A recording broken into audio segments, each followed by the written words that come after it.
Hello everybody and welcome to another episode of Mad as a Goat. Today I wanted to talk about Kamala Harris's voters and their reaction to the election because look, I understand if you're disappointed with the outcome because, Trump is a pretty scary character to have in charge of a whole country when we really sort of analyze it for any sort of amount of time. The guy is a little bit wacky and loony and he could cause a lot of damage. I'm being optimistic and saying, look, he might surprise us and do a lot of good. So let's, just try to keep the optimism going. It would seem that a lot of Kamala Harris's voters have not taken the outcome very good. I'm sure we've all seen the videos of people like screaming and losing their minds in videos as a reaction to the outcome of the election. We've also seen a little bit of a trend on the internet. There's this thing, sort of like if you supported Harris, it's like a campaign. I don't know what you call it, but it's an internet trend, whatever. Anyway, but what they're saying is we're going to deny men any intercourse or sexual relations for the next 4 years due to the outcome of the election. That's one of the ones I've seen. That's a semi-popular trend on the internet. Another one is shaving your head because Trump won. Okay, that one is really odd to me because, look, if you don't like the outcome, you're free to have your freedom of speech and express your opinion in any way you see fit. But from the outside looking in, it seems like a little bit of madness. It seems a little bit crazy. And there's one thing that I've noticed that, like, a lot of people haven't done, because even myself over here in Australia, the way I understand how the US elections usually work, from my understanding, is like there's a couple of days after the election, votes are counted and all this stuff, and it's tallied, and then you get the result. It was very surprising, even for me, when I saw that he was sworn in, or not sworn in, but like he'd already won the election. It's like, oh, election day is here, and now he's in. It just seems like really quick. And I'm not saying that there is foul play because I have no evidence to even suggest that. I haven't researched it that far. I'm just saying that's a little bit strange. It's a little bit weird that it's like election day and boom, he's in, like just like that. I haven't seen that in my lifetime. Like, even when he got in 2016, there was like a couple days buffer before they had the definitive result. I'm pretty sure. That's how it usually goes, and that would make sense because there's all the mail-in votes and all that. And I don't fully understand the American voting system. There's something to do with like college states or something, and they get counted first or something, or I don't know. I personally would think it'd be so much easier and just so much to the point and much easier to explain to people if we just went with popular vote. Everyone votes, here's your time to vote, you vote, the votes all get counted, and whoever got the most wins. That's when I grew up, that's how I thought elections worked. But apparently there's all this, like, it's fucking a mind fuck. To get your head around how the thing even actually works is just a mind fuck, which I think means a broken system. It should be really as simple as a popular vote, in my opinion. But again, I'm just an idiot from Australia rambling. Anyway, so it's given me a little bit of skepticism on the whole result thing. And I've even heard in a few little places, I don't know how credible they are, but I have heard a few little snippets of people saying that, maybe the count, there's something going on there, we might need to look into it further. I don't know. I'm not saying that there is foul play, I'm not saying you cheated or anything like that, but in life it's good to keep at least a little hope of optimism. I did a video yesterday about the misinformation bill here in Australia, which is going to be going to I believe, the Senate on Monday, and I'm staying optimistic that it's revised or something, or they do something with it, or at least it's not as bad as I think it's going to be. Staying optimistic, it's not looking great, but you should always keep optimism, and especially in times of struggle. And all this insanity around the result, I get it to one extent, but at the same time you should always keep hope. And even Kamala Harris and Obama have done speeches saying, hey, look, the outcome isn't what we wanted, but we don't give up.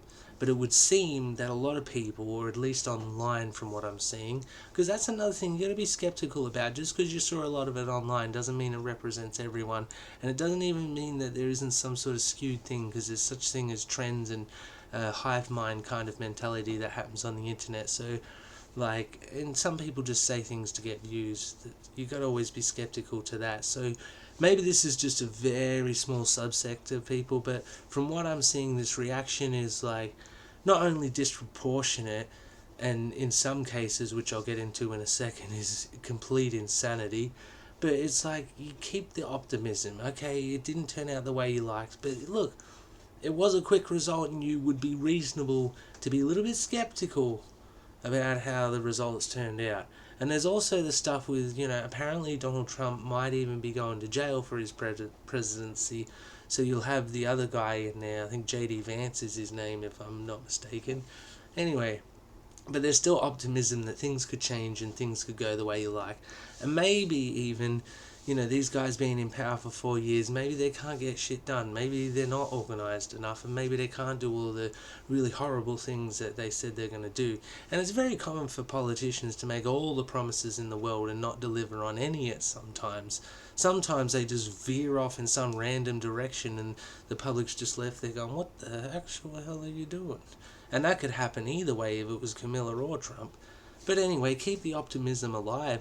This mentality of like absolutely losing your mind over this and almost seeming defeated and giving up is not only really detrimental to your mental health, but it's not the way to look at life. Things can get really bad, but always keep a little bit of optimism going forward. You can doubt the outcomes and how things are going, and you can even complain about them, but to completely like shut down emotionally and like just lose your mind is not reasonable. It's not the way to go about it. And I would even say that it could potentially veer people away from your point of view.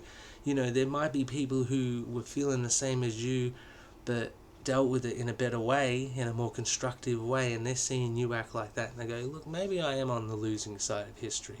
I don't know. I'm just, from the outside looking in, because I'm a centrist myself, when it comes to politics, I just want someone to do the right thing for everyone. And I haven't seen that in politics yet, but I'm saying optimistic that someone's going to come along and actually just do the best by everyone. But, it might be completely illogical in a sense, but it's good to stay optimistic because that's how we survive and not lose our minds. Like these people I've been seeing online reacting to the election. And the same thing did happen when Trump lost the last election and they did the whole resurrection and all that. So I'm not here picking on anyone and picking one side. I'm just, going off relevant topics at the time of recording this. But that aside, this irrational behavior is just not helpful. It's detrimental.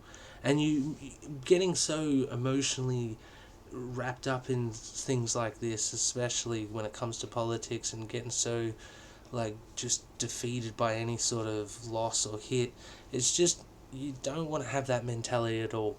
And don't apply that to anything in your life. Don't ever be defeated. Don't let it get you down. Always rise above, you know what I mean?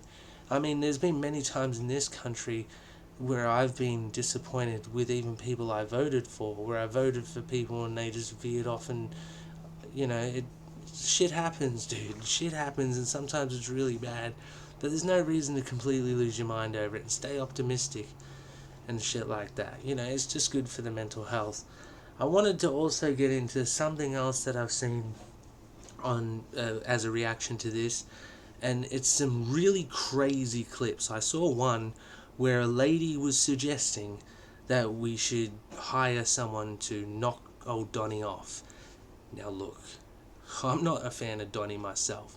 I don't want to be going to get someone to knock the guy off though. That is like extremist levels of mentality. That is a really bad look for your side of the argument.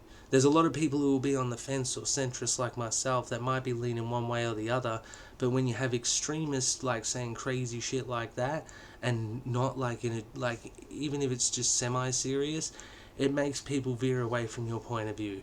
It doesn't matter, even if you've got the best argument, the most reasonable one, when you start being extremist, that freaks people out. I don't want to be involved with that, and people will move away from your side of the argument. It's not a good way, a constructive way of going about making the world better for yourself if you believe in something and then start being an extremist about it and being unreasonable. It's going to steer more people against your ideals. It's a terrible look for you.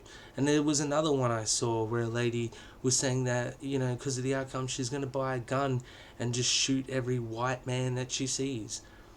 it's mental. And I know these are isolated cases and all that, but the fact that there's a lot of people on that person's side of the argument who are going to get in the comments and say, oh, yeah, you go, girl, and stuff like that, you're extremists, you're crazy people. And that's how I look at extremists. And extremist isn't just a religious thing and just something terrorists use. People are extremists about a lot of things these days and jump to going absolutely mental over things, which is not only just not worthwhile for yourself or anyone around you, but it's dangerous. You don't want to start spreading even these sorts of ideals out in the world, because maybe you're just being hyperbolic, but maybe the next guy hears it and does it for real. It's unreasonable. And again, both sides of the argument have done this before. Like I said, with the last election and the resurrection and fucking these people losing their minds over the outcome they didn't want. It's not only unreasonable and dangerous, but it loses credibility for your side of the argument.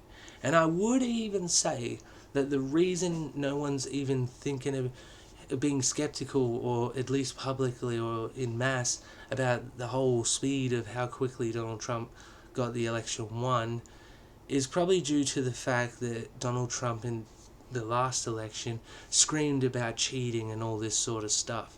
I mean, me personally, I think it's just a broken voting system. It's so fucking convoluted, the US voting system. I know, and Americans probably going to hear me say this or something like that and just be like, no, it's not that convoluted. But when you really think about it, popular vote, why is it just not that? Like, it just fucking makes sense.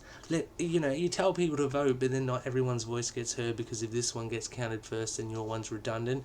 It doesn't, it's shit. That's not democracy to me. Democracy is everyone who wants to have a say has a say, their voice is heard, and then you pick the one that got the more votes. It's why, I don't know. Maybe someone can explain it to me in the comments why it's not like that, but that's not how it is. But anyway, old Trumpy boys screaming about cheating at the last election, and now no one's skeptical about any sort of cheating or foul play, because he's screaming and yelling and all his supporters being psycho. That argument, or even the idea of that, has lost credibility, and now people aren't even taking that into account or even thinking about that, because what are you, a fucking Trump supporter cheating? Fuck off.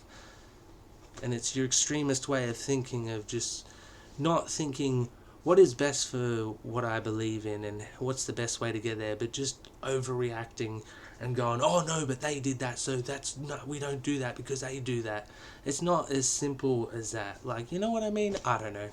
It's just freaking me out how people react nowadays. And it's really hard to get any sort of truth. That's like part of the point of Mad as a Goat, and me constantly talking about how I'm a guy with just opinion and no script, is because, like, it makes me more credible, because all these resources that we have nowadays are just echo chambers of agendas, and left or right wing or this or that or the. Just tell me just make it make sense. Just fucking get to the point.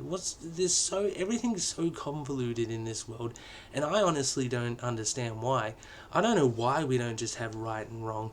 I'm slightly kind of not completely anti-religious. Hey, look, you enjoy your religion all you like. It makes no sense to me, because why are we overcomplicating something as awesome as existence? Why are you looking for meaning for why this is? Can't you just fucking appreciate it and try and make it better? Everything should just be like, get to the point and be reasonable, and that's why I'm a centrist. I don't like all this extra baggage around every little fucking facet of life. Life is to be enjoyed, not over-analysed and complicated over bullshit.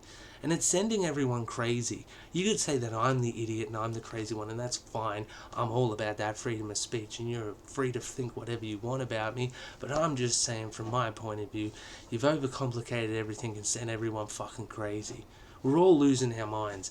No one's even looking at, like, any optimism or any sort of, like, fucking possible way that, maybe what went wrong shouldn't have gone wrong, and, stop freaking out about everything. Everyone just needs to, like, sort of chill the hell out.